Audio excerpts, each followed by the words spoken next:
en el Evangelio según San Lucas. Evangelio según San Lucas, en el capítulo 24.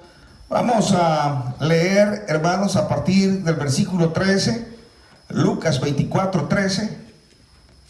Vamos a leer la palabra del Señor. Lucas 24, 13. Cuando nos son abiertos los ojos. Cuando nos son abiertos los ojos. Vamos a leer a partir del versículo 13 en adelante. Leo para ustedes en el nombre del Padre, del Hijo y del Espíritu Santo. Dice la palabra del Señor. Y aquí, dos de ellos iban el mismo día a una aldea llamada Emaús, que estaba a 60 estadios de Jerusalén. E iban hablando entre sí de todas aquellas cosas que habían acontecido. Sucedió que mientras hablaban y discutían entre sí, Jesús mismo se acercó y caminaba con ellos, mas los ojos de ellos estaban velados para que no le conociesen. Y les dijo: ¿qué pláticas son estas que tenéis entre vosotros mientras camináis? ¿Y por qué estáis tristes? Respondiendo uno de ellos, que se llama Cleofas, le dijo: ¿eres tú el único forastero en Jerusalén que no has sabido las cosas que en ella han acontecido en estos días? Entonces él les dijo: ¿qué cosas? Y ellos le dijeron: de Jesús Nazareno, que fue varón, profeta, poderoso en obra y en palabra delante de Dios y de todo el pueblo, y cómo le entregaron los principales sacerdotes y nuestros gobernantes a sentencia de muerte y le crucificaron. Pero nosotros esperábamos que él era el que había de redimir a Israel. Y ahora, además de todo esto, hoy es ya el tercer día que esto ha acontecido. Aunque también nos ha asombrado unas mujeres de entre nosotros, las que antes del día fueron al sepulcro, y como no hallaron su cuerpo, vinieron diciendo que también habían visto visión de ángeles, quienes dijeron que él vive. Y fueron algunos de los nuestros al sepulcro y hallaron así como las mujeres habían dicho, pero a él no le vieron. Entonces él les dijo: oh insensatos y tardos de corazón para creer todo lo que los profetas han dicho. ¿No era necesario que el Cristo padeciera estas cosas y que entrara en su gloria? Y comenzando desde Moisés y siguiendo por todos los profetas, les declaraba en todas las escrituras lo que él decían. Llegaron a la aldea a donde iban, y él hizo como que iba más lejos. Mas ellos le obligaron a quedarse, diciéndote: quédate con nosotros, porque se hace tarde y el día ya declina. Entró pues a quedarse con ellos. Y aconteció que, estando sentado con ellos a la mesa, tomó el pan y lo bendijo, lo partió y les dio. Entonces les fueron abiertos los ojos y les reconocieron. Y les reconocieron. Mas él se desapareció de su vista, y se decían el uno al otro: ¿no ardía nuestro corazón en nosotros mientras hablamos en el camino y cuando nos abría las escrituras? Vamos a orar. Padre, en el nombre de Jesús, te damos muchas gracias, Señor, por la oportunidad que nos das de llevar esta palabra. Permítenos que podamos, Señor, ser edificados, Señor, poder crecer hacia ese varón perfecto, a la medida de la estatura de la plenitud tuya. Podamos, Señor, añadir un ladrillo más al muro de nuestra edificación personal. Ayúdanos, Señor, a ser entendidos y a poder preparar nuestros corazones, nuestras mentes, para que, Señor, podamos recibir esta palabra. En el nombre de Jesús, amén y amén. Pueden sentarse, mis amados hermanos. Quizás en una forma rápida vamos a tratar de establecer y de llevar este mensaje, la idea de este mensaje, que quede clara. En la vida cristiana no es una vida natural, no es una vida no es una vida biológica, sino que hemos insistido en que nosotros pertenecemos a una vida espiritual. El Señor lo dijo cuando hablaba con Nicodemo. Le dijo Nicodemo, allá en el capítulo 3 del Evangelio de San Juan, le dijo: ¿qué debo de hacer para heredar el reino de los cielos? El Señor le dijo a Nicodemo: Nicodemo, te es necesario nacer de nuevo. Te es necesario nacer de nuevo. Y dice Nicodemo en su razonamiento humano, en su razonamiento terrenal, en su razonamiento según su mentalidad humana. Dice él, ¿y cómo yo siendo ya hombre podré entrar al vientre de mi madre y nacer de nuevo? Y Jesús le dice, no te hablo de un nacimiento de carne ni de sangre, sino que te hablo de un nacimiento en el cual el Padre engendra una nueva criatura en el ser humano, en el hombre. Dios crea una nueva criatura en el ser del hombre. Por lo tanto, el Señor le dice, no te hablo de un nacimiento natural, sino que cuando te digo te es necesario nacer de nuevo, te hablo de un nacimiento, no un nacimiento de voluntad de hombre, ni de voluntad de carne, ni de voluntad de sangre, sino de voluntad de Dios. Entonces, la naturaleza nuestra, la naturaleza de la vida cristiana es una vida espiritual, y nosotros quizás no deberíamos de llamarnos cristianos solamente porque pertenecemos a un maestro llamado Cristo, sino más bien deberíamos de tener una identificación espiritual. Es decir, estos son los que pertenecen a otras dimensiones espirituales. Esa quizás debería de ser la mejor descripción. El problema que vivimos hoy es que estamos demasiado terrenalizados como para entender estas cosas, como para podernos encontrar en nuestra verdadera esencia y naturaleza de lo que nosotros somos como cristianos, de lo que nosotros somos como creyentes. Nosotros somos espíritu. El Señor dijo, allá hablando con la samaritana, le dice a la samaritana, Dios es espíritu y busca adoradores que le adoren en espíritu y verdad. Amén. Es decir, que la adoración a la cual nosotros pudiéramos entrar en algún momento a través de la carne, no resultaría más que una muy triste religiosidad, en donde pudiéramos pensar que pudiéramos tener cierta tradición y costumbrismo en la forma en la cual nosotros adoramos a Dios, y esto no nos lleva a ninguna verdad. Y esto no nos lleva a ninguna verdad, y corremos el riesgo de no conocer a Dios.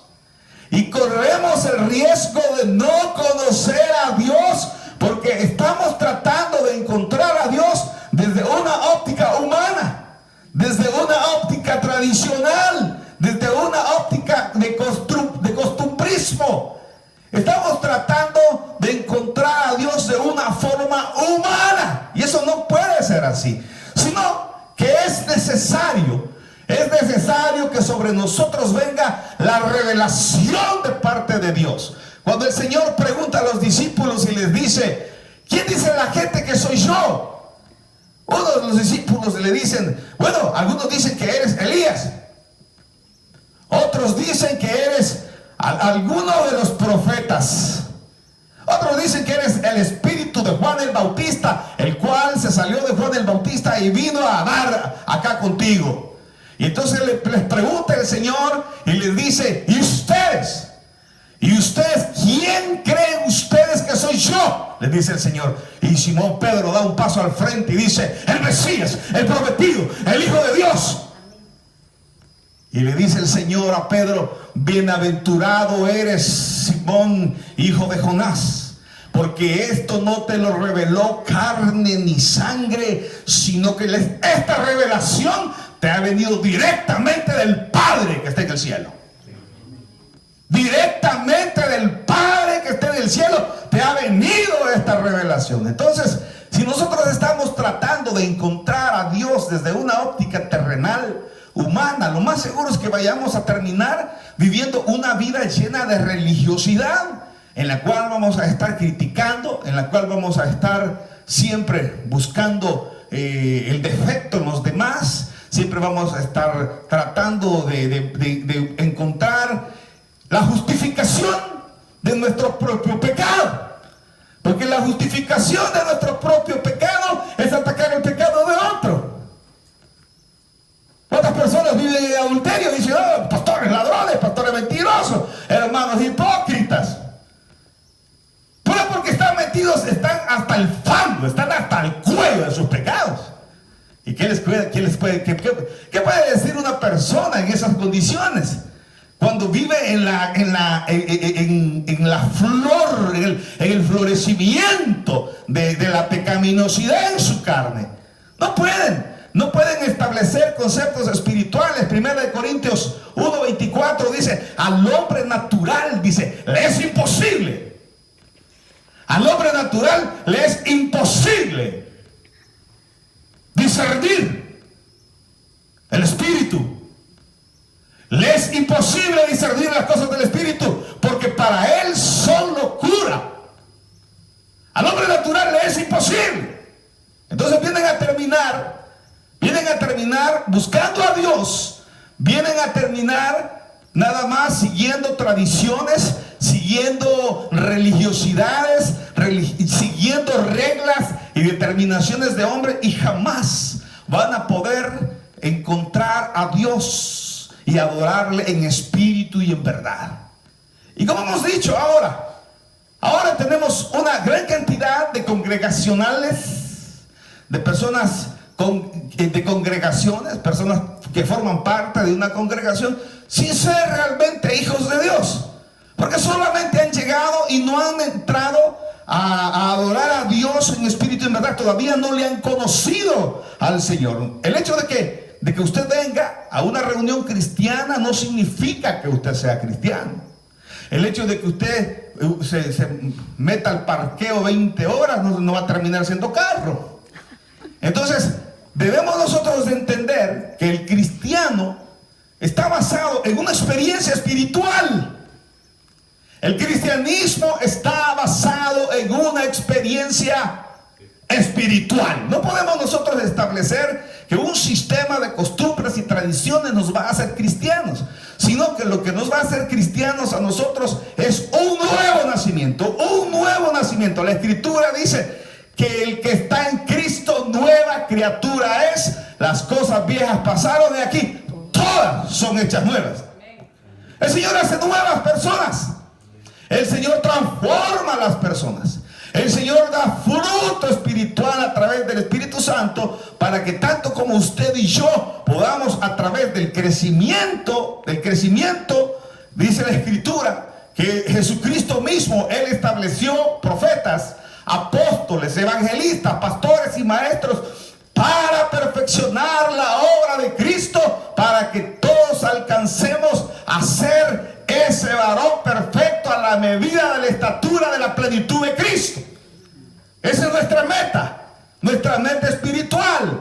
Y la Escritura nos ordena y nos manda y nos dice, ya no andéis, ¿verdad? Y ya no andéis en la carne, andad en el Espíritu, y ya no satisfagáis,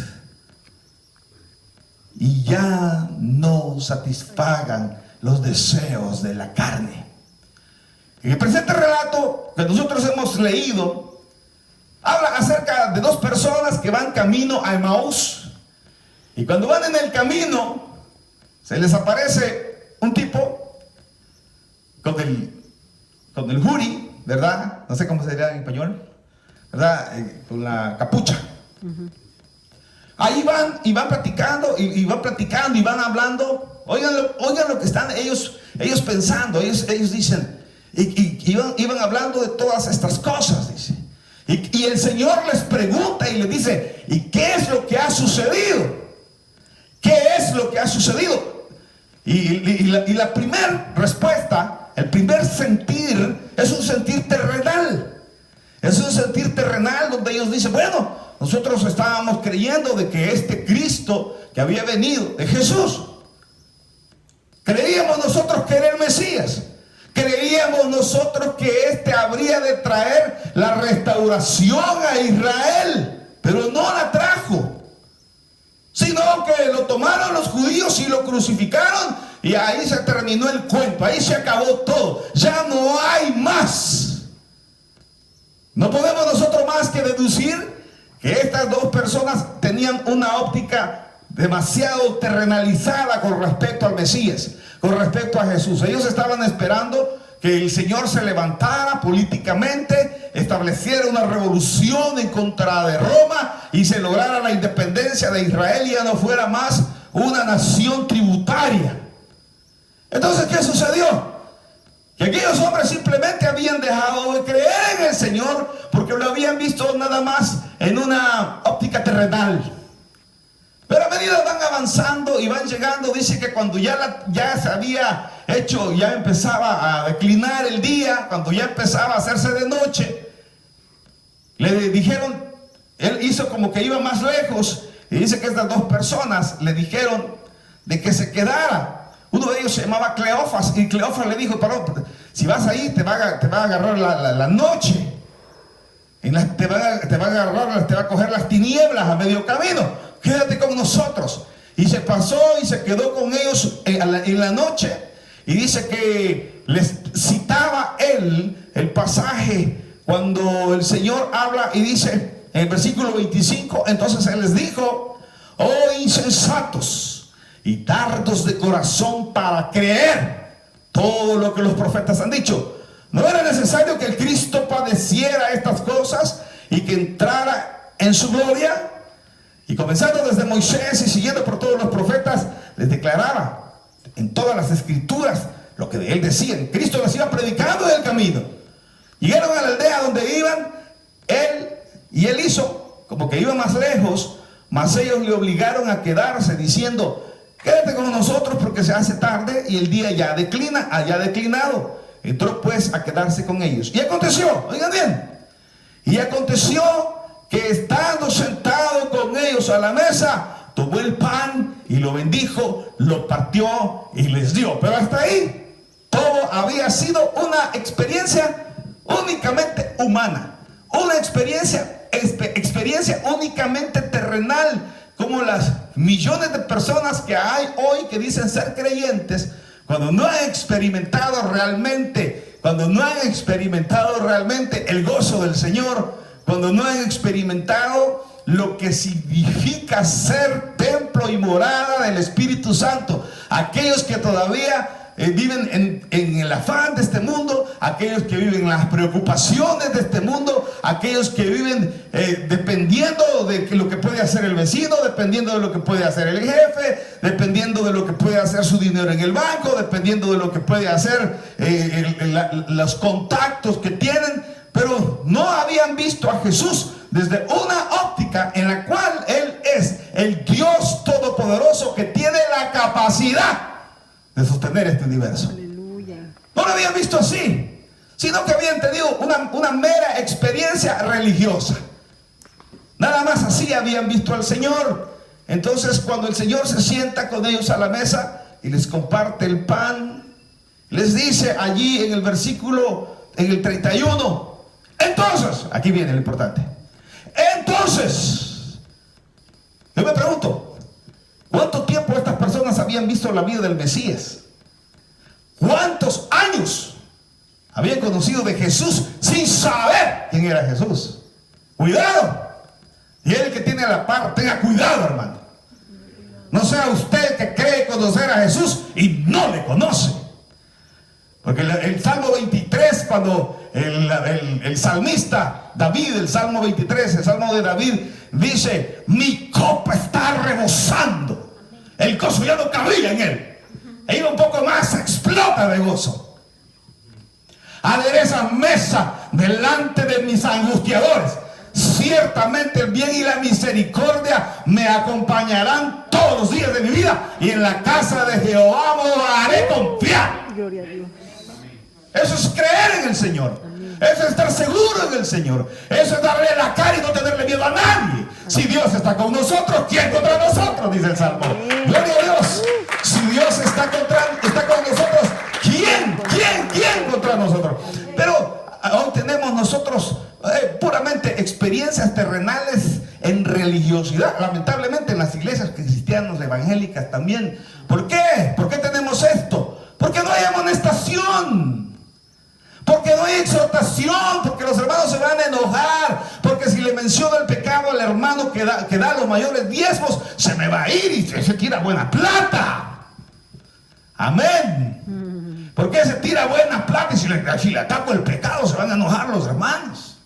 Y si le digo a aquel que anda en adulterio, y si le digo a aquel que tiene que arreglarse con el Señor, porque el Señor nos ha llamado al orden, porque el Señor nos ha llamado a santidad.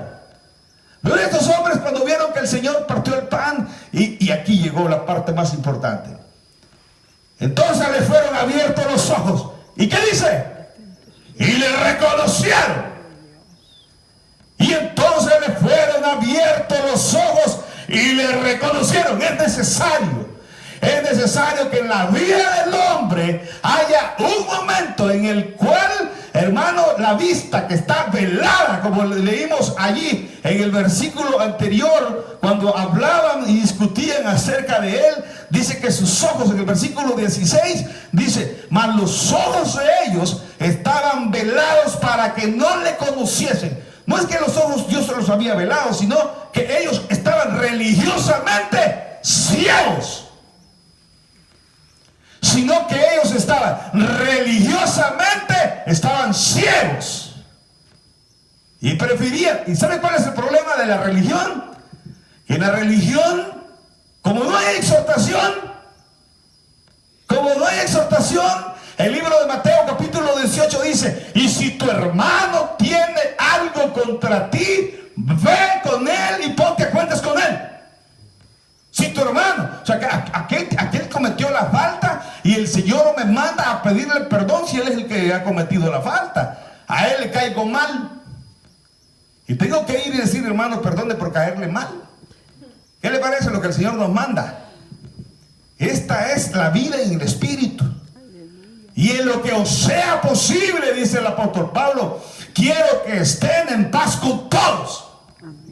Y en lo que os sea posible, quiero que estén en paz con todos. Pero vivimos hoy tiempos donde hay personas en las iglesias que viven en un franco adulterio, en una franca fornicación, en una falsa hipocresía.